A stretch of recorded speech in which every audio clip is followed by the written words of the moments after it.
Thanks for joining me on the Peace in Parenting podcast. I'm so glad you're here. Welcome to the Peace in Parenting podcast. I'm Michelle. I'm so glad you're here. I want to talk about boundaries. What are boundaries for? How do you set them? How do you get kids to adhere to boundaries? What are good boundaries? What are good limits? I think most of us, I have a lot of people who come into my programs, the Connected Parent Mastermind program, the group coaching program. And the one thing that is super common among most people is I can't get my kid to do anything that I ask them to do. And so I need more boundaries. Or often I'll have parents and one will say, you think that my partner needs to use more boundaries. We need more boundaries because people think that if you have more boundaries, then you are going to have a child who obeys more, and that boundaries create kids who obey. That's not really true. Boundaries with punishments might create kids who obey temporarily until they don't. Or if you have a strong-willed one, not at all. Or until they get old enough to say, screw you, I'm not listening to your boundary with a punishment. And people also get confused that punishments are boundaries or consequences are boundaries, but that's also not true. So in traditional parenting, boundaries are followed up by consequences. So people try to kind of eke into that idea into connected parenting, like, okay, well, if I have more boundaries, more limits, then my kids will listen to me more and they'll do as I say. But that isn't necessarily true.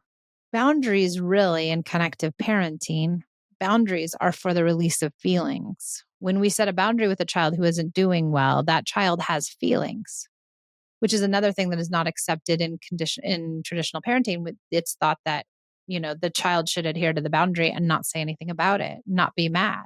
And I hear a lot of people say, well, my kid gets really upset when they don't get their own way. And so they have these big upsets when I give them a boundary. Okay. Yeah, they probably do get really upset when they don't get their own way, and they probably have big feelings.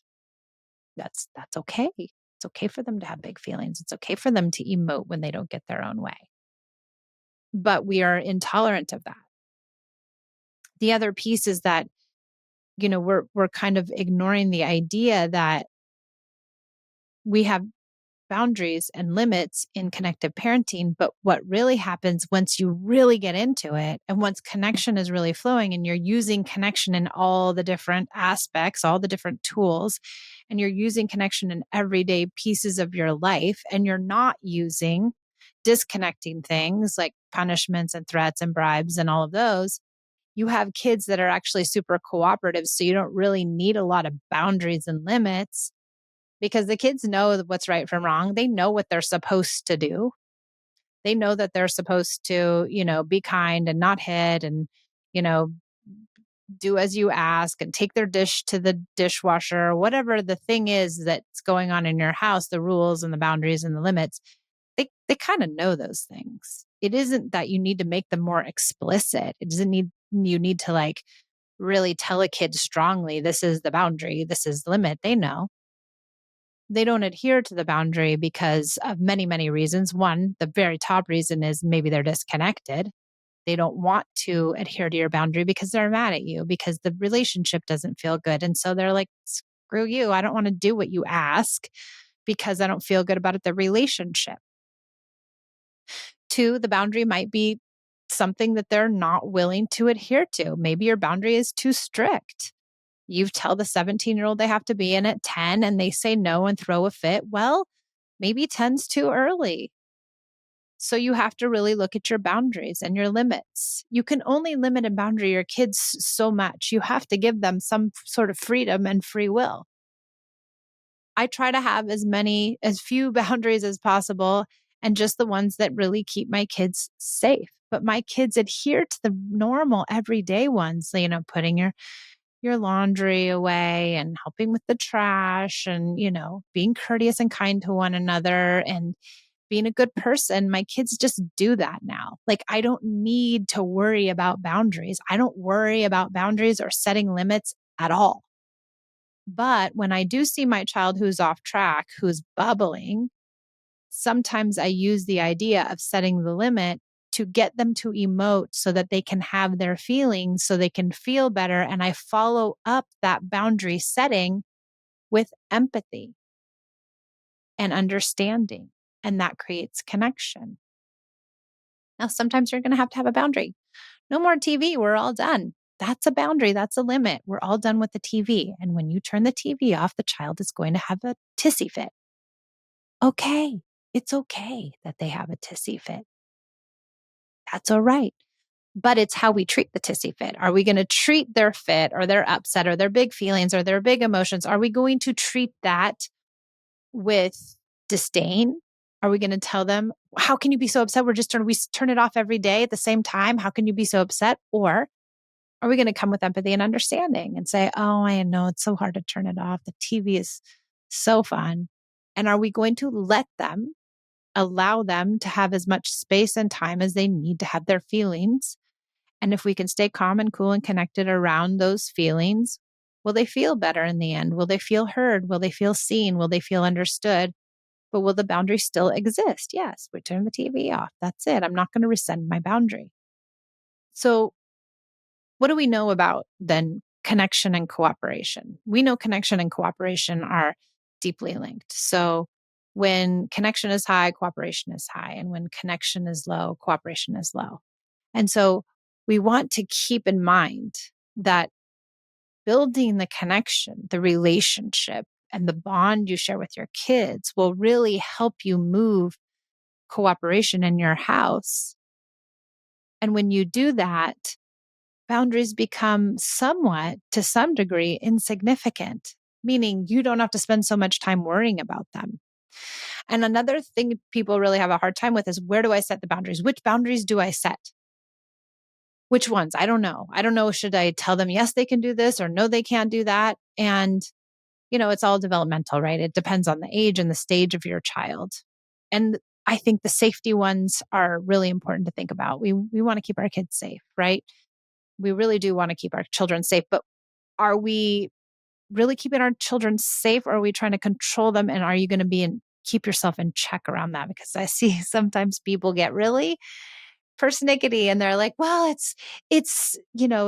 it's safety if they don't put their jacket on when they go outside because they're going to get a cold. And I'm like, okay, well, hold on. Colds come from germs, A.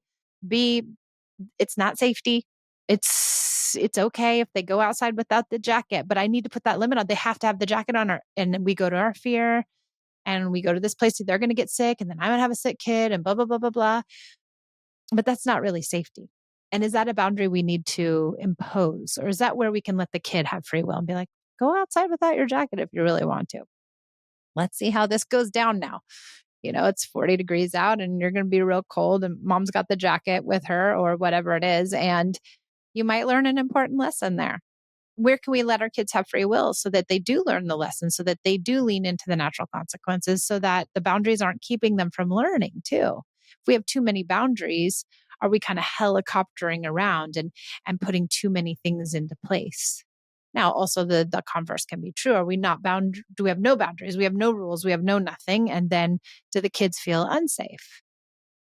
But there's a happy medium, and we have to be really cognizant of that. We have to check in with ourselves, and every family is different.